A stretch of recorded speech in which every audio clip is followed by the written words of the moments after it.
పూర్తయింది. 7వ దఫా రేపు సాయంత్రం 5 గంటలకు అయిపోతుంది. అయిపోయిన తర్వాత ఇక 2 రోజుల గ్యాప్తో 4వ తారీఖున ఫలితాలు కూడా రాబోతున్నాయి. అయితే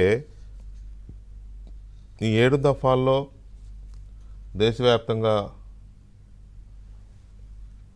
పార్లమెంటుకి జరిగిన ఎన్నికలతో పాటు కొన్ని రాష్ట్రాల్లో అసెంబ్లీలకు కూడా ఎన్నికలు జరిగాయి.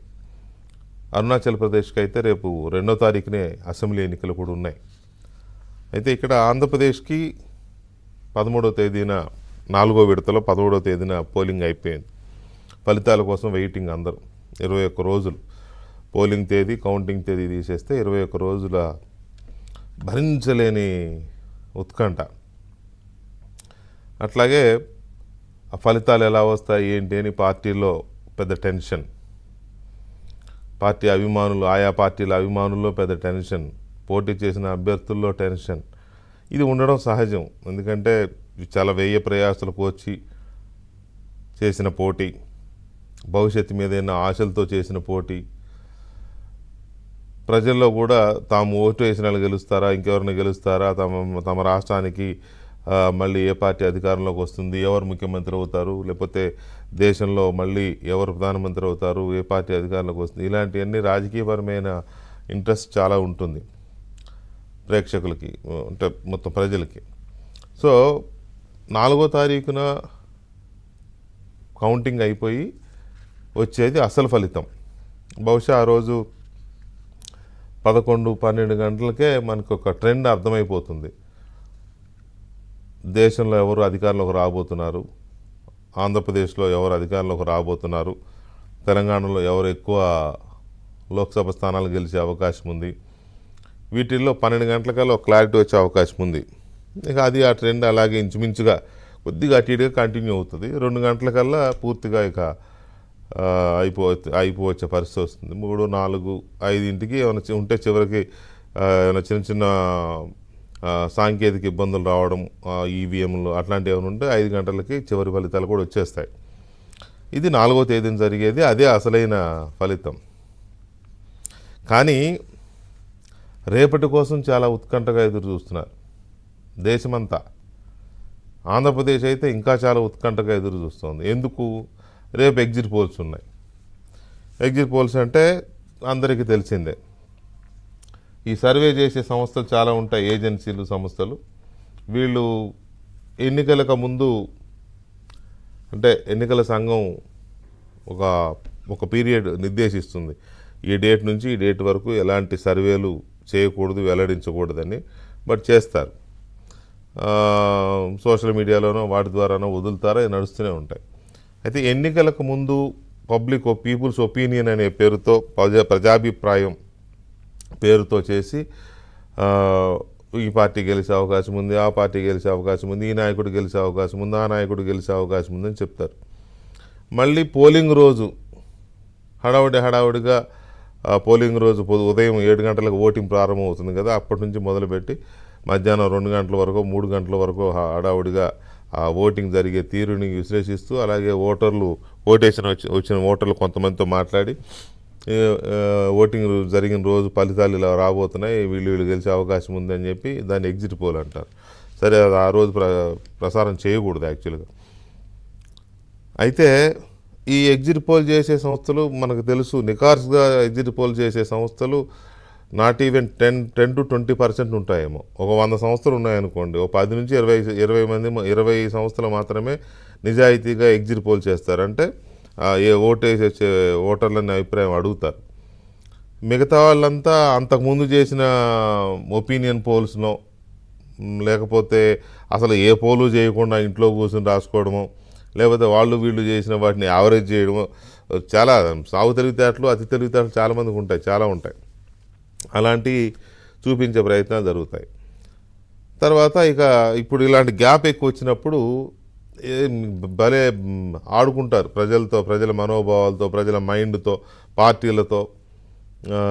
ఏముంది, కొంచెం టైట్ ఫైట్ జరిగింది అనుకునే నియోజకవర్గాల్లో అక్కడున్న అభ్యర్థులు ఈ సర్వే వాళ్ళతోటి రిపీటెడ్గా సర్వేలు చేయించుకుంటారు. నేను గెలుస్తున్నానా లేదా, 10 లక్షలు, 20 లక్షలు, 50 లక్షలు కోట వదులుతూ ఉంటాయి సార్ ఒక దఫా చేస్తే. వాళ్ళ వాళ్ళ స్థాయిని బట్టి వీళ్ళు వసూలు చేస్తారు. సో ఈ రేపు వచ్చేది అసలు ఫలితం కాదు. ఎగ్జిట్ పోల్స్ రేపు సాయంత్రం ఏ ఎగ్జిట్ పోల్స్ అయితే రాబోతున్నాయో అది అసలైన ఫలితం లేకపోతే ఇది కాదు. అసలైంది 4వ తేదీన వస్తుంది. అయితే రేపు వచ్చేవి శాంపుల్. చాలా సందర్భాల్లో నిజాలు అవుతున్నాయి, ఎగ్జిట్ పోల్స్ నిజాలు అవుతున్నాయి. కానీ కొన్ని సంస్థలు చేసేవి పూర్తిగా తిరగబడుతున్నాయి. వాళ్ళు చెప్పేదానికి పూర్తి రివర్స్ అవుతాయి. మరి వాళ్ళు ఎందుకు చెప్తున్నారు, ఏం చేస్తున్నారు, వాళ్ళు చేసే వాటికి శాస్త్రీయత ఉందా, అసలు ఎలా చేయాలి, వాళ్ళ ఎందుకు పూర్తి రివర్స్ అవుతుంది. ఆ మధ్య మనం 1-2 సంస్థలు చేసిన సర్వేలు చూసాం. 1-2 కాదు, చాలా చూసాం. ఉత్తరప్రదేశ్లో పలానా ప్రభుత్వం అధికారంలో, పలానా పార్టీ అధికారంలో రాబోతోంది అంటే అసలు ఆ పార్టీ ప్రతిపక్షానికి కూడా అవసరమైన సీట్లు వచ్చినాయో రాలేదు, అట్లా అయిపోయింది ఆ పార్టీ. అధికారం రావడం సంగతి దేవుడేరు.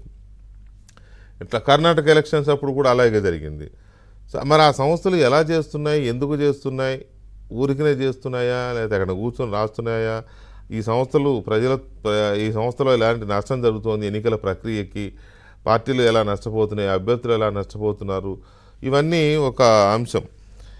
అసలు ఈ సంస్థల మీద మనకేమన్నా అవగాహన ఉండాల్సిన అవసరం ఉందా లేదా? ఈ సంస్థల్ని ఇష్టారాజ్యంగా ఇలాగే వదిలేద్దామా సమాజం మీద? వీళ్ళు ఇష్టం వచ్చినట్టు లెక్కలు కట్టి ఎక్కడో కూర్చొని లెక్కలు రాసేసి సోషల్ మీడియాలోనో లేకపోతే మీడియాలోనో పోస్టులు పెట్టేసి నంబర్లు వదులుతూ ఉంటే ఆ చక్కర్లో పడి కొట్టుకుంటూ బెట్టింగులు కాసుకుంటూ వందలు వేలు లక్షల కోట్లు పోగొట్టుకుంటూ ఇళ్ల స్థలాలు ఎకరాలకు ఎకరాలు తాకట్టు పెట్టి అమ్ముకుని రోడ్డును పడేవాళ్ళు. నాకు మొన్న ఒక ఆయన మెసేజ్ పెట్టాడు. నిజమో అబద్ధం నాకు అర్థం కాలేదు. నమ్మడానికైతే నమ్మశక్యంగా లేదు, నాకు ఆ నమ్మబుద్ధి కాలేదు. అందుకే నేను రిప్లై కూడా ఇవ్వలేదు. 3 రోజుల క్రితం మనం డిబేట్ పెట్టాం. ఈ ఎగ్జిట్ పోల్ ఎలా ఉంటుంది, ఏ ప్రాంతంలో ఎవరు అధికారంలోకి వచ్చే అవకాశం ఉంది, ఏపీలో ఎవరు అధికారంలోకి వచ్చే ఉంది అనే దాని మీద పెట్టినప్పుడు కూటమికి అధికారంలోకి వచ్చే అవకాశం ఎక్కువగా ఉంది అనేది వచ్చిన అవుట్కమ్. ఆ రోజు 4-5 సెఫాలజిస్టులు, జర్నలిస్టులు అందరూ ఉన్నారు డిబేట్లో. అయితే ఆయన నాకు పెట్టిన మెసేజ్ ఏంటంటే, ఒక ఆయన, సార్ దయచేసి నాకు చెప్పరా, నేను మా ఫాదర్కి హెల్త్ బాగాలేకపోతే హాస్పిటల్లో అడ్మిట్ చేశాను, చాలా ఖర్చు అవుతుంది, బెట్టింగ్లు బాగా నడుస్తున్నాయి మా దగ్గర, మీరు కరెక్ట్గా ఈ పలానా వాళ్ళు గెలుస్తారని అంటే నేను బెట్టింగ్ కాసుకుంటాను, అందులో గెలిచి ఆ వచ్చే డబ్బులతో వాళ్ళ నాన్నకి ఆపరేషన్ చేపిస్తాడంట. పోతే ఈయన కూడా చేయాలి ఆపరేషను, ఎందుకంటే హార్ట్ అటాక్ వస్తుంది కదా. ఒకవేళ అది నిజమై ఉంటే, ఆ మెసేజ్ నిజమై ఉంటే, లేకపోతే సరదాగా నాతో కాసేపు గేమ్ ఆడదాం అనుకున్నాడో నాకు తెలియదులే. కానీ అది ఎందుకో అంత నమ్మశక్యంగా లేక నేను రిప్లై కూడా ఇవ్వలేదు అనుకోండి. కానీ నిజం కూడా ఉండొచ్చు, చెప్పలేము. కొంతమంది ఉంటారు బలహీనులు, ఏముందో లాటరీ టికెట్ కొందామో ₹1 కోటి తగిలితే మొత్తం అప్పులన్నీ తీసేసి ఇల్లు కట్టేద్దాం అనుకునే వాళ్ళు చాలామంది ఉంటారు. ఇలాంటివి కూడా ఉండొచ్చు. సరే, అది వాళ్ళ వీక్నెస్ అనుకుందాం. సో ఇలాంటి పరిస్థితుల్లో ఎందుకు సమాజాన్ని వీళ్ళు ఎగ్జిట్ పోల్స్ పేరుతోనో, ఒపీనియన్ పోల్స్ పేరుతోనో, ప్రీ పోల్ సర్వేలని, పోస్ట్ పోల్ సర్వేలని, ఏదేదో పేర్లు పెట్టేస్తారు, వాటికి పెట్టేసి సర్వేలు చేస్తున్నారు. సో వీటికి ఉండే హేతుబద్ధత, శాస్త్రీయత, నిబద్ధత, అసలు దీనికి ఒక సైన్స్ అనేది ఉంటుందా, లేకపోతే వెళ్ళి ఊరి మీద పడి కనపడిన వాళ్ళని అడిగేసి ఎవరు కోటి వేస్తావు నువ్వు అని అడగడమేనా, లేకపోతే ఏమైనా ఒక సైంటిఫిక్ మెథడాలజీ ఏమైనా ఉంటుందా, ఎంతవరకు వీటిని నమ్మొచ్చు, ఎందుకు అసలు ఇంత ఎగ్జైట్మెంట్ ఎందుకు ఉంది రేపటి మీద?